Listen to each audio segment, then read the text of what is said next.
So I wanted to start reviewing what I call aggregators on the channel because I think they do something important within this idea of, actually, we want to go out to eat, we want to go and have some food that's really thoughtful, a lot of passion behind it, and the entrepreneur and the chef's vision and talent is really coming through the food. And as we kind of can see from the data, from the methodology, weirdly, is the bigger and more private equity backed those chains tend to get, the less good the food experience tends to be. So the idea of these aggregators is that they solve an important problem for the entrepreneur, which is that if you've got a vision on how to start food and you haven't got a mum or dad who's going to lend you £1 million to do it, you have to go and find some premises, either with a commercial kitchen ready to go, or you have to fit out the commercial kitchen and then do a really nice front of house experience. What these places are trying to do is kind of de-risk and reduce the capital outlay for all of those things. So of all the units that are in here, and there's roughly 10, you can come and sign your kind of, what I presume is a rental agreement. They will give you a kitchen, which is commercial grade, and all you have to do is bring your vision and talent and your methodological know-how to produce the food. So in theory, the food in these places should always be really good because you're quite close to the entrepreneur's vision of what the food is. So rather than going, we've got to have 50 outlets in the UK, we've got to make this much profit, we need this much PE money, we need to be driving down costs, we need to be driving up profit all the time, it's much more authentic. So this one's called Market Halls. There's 4 of these in the UK at the minute. They're all in London.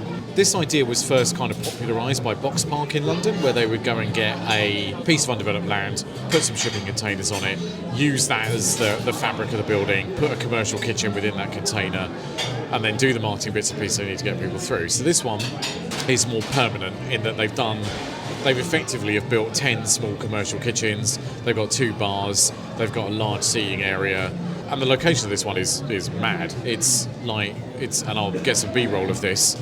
It's on a road that runs north-south between Cavendish Square and Oxford Street, so Oxford Street is that many footsteps away, and Cavendish Square is that many footsteps away, so just by John Lewis, really central. Anyway, all we're going to do here today is I'm going to get a couple of small dishes, and I'm not really here to review the food, I'm here to kind of go, does this seem to work? If you're someone who's genuinely interested in food, and you want to support food entrepreneurs, and you want the kind of the payback from that love, in that you're getting that really interesting, passionate street food, does it work? So I'm going to walk around and try and supercut all these together. So we've got in Amu, they do Japanese and fusion street food. I've had that before, actually, last time I popped in here. We've got 20-foot fried chicken. I must admit, I did see someone walking around with some of those earlier, and I was like, I need some of that. This pizza place on the corner, I think, is brand new. This is Fresco. They do pizzas. We got CDMX tacos, authentic tacos, and as we know by now, Mexican food's my absolute favourite. We got Salt Shed, which is barbecue. They do burgers, they do sort of a pastrami steak and chips. God, that sounds good. Lebab, that's a kebab place. I've actually seen one of those in a proper retail unit, so I don't know whether they've just used this as a jumping off point. We got Krapal, which is looking not 100% sure what it is from their branding. And then we got Gopal's Corner, South Indian flavours. I missed the Himalaya dumpling place at the end. That's about it out in the corner. Not sure I would necessarily want that unit. Probably take it while someone else moved out and I could move in. So I'm going to get a quick bite to eat while I'm here, although really I'm here to show you the place around, show you what's here, give you an idea of the location and sort of what you can generally expect. So I'm going to go and order some food now. You can order drinks to your table using a QR code, which is obviously useful if you don't want to leave your drink unattended in central London, which no one wants to leave their drink unattended in central London, do they? So though I'm not here to review the food, I am going to review the food. Here we go, I'm going to try one of these chips. Now I've always found this has got like this green salsa on it, and I've always found this quite difficult to find in the UK. Let's get one of, well, that's a lot of salsa on that one. Hold on.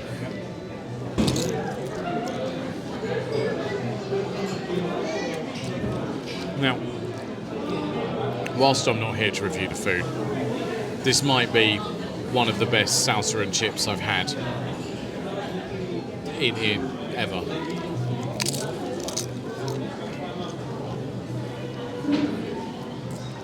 I would say the last time I had salsa and chips that good was in the US, was in the American Southwest.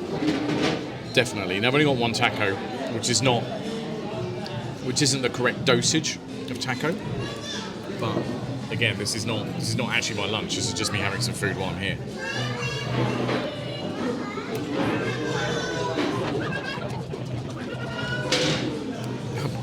Wow. To continue the theme,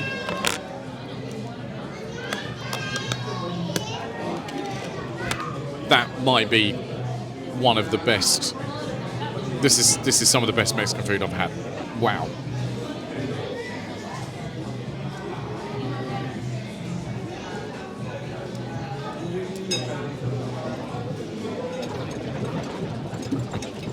Everything about that is perfect. That is a complete 10 out of 10 pitch perfect Mexican food.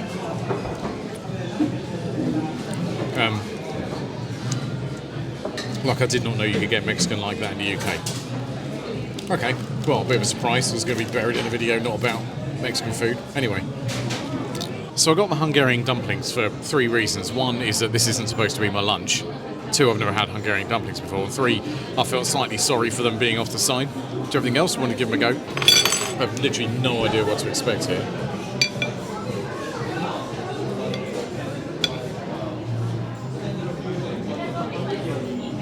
Got some of the sauce.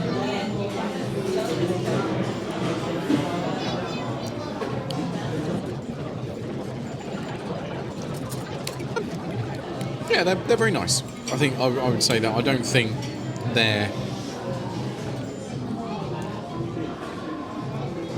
I'm not sure I would have gone out my way for this dish, but in line with kind of what I'm trying to say is this was the most out of way, unusual place in here, and we're trying to talk about actually what do these places exist to do, which is to bring really interesting food to life and create a way for these entrepreneurs to get their product to market.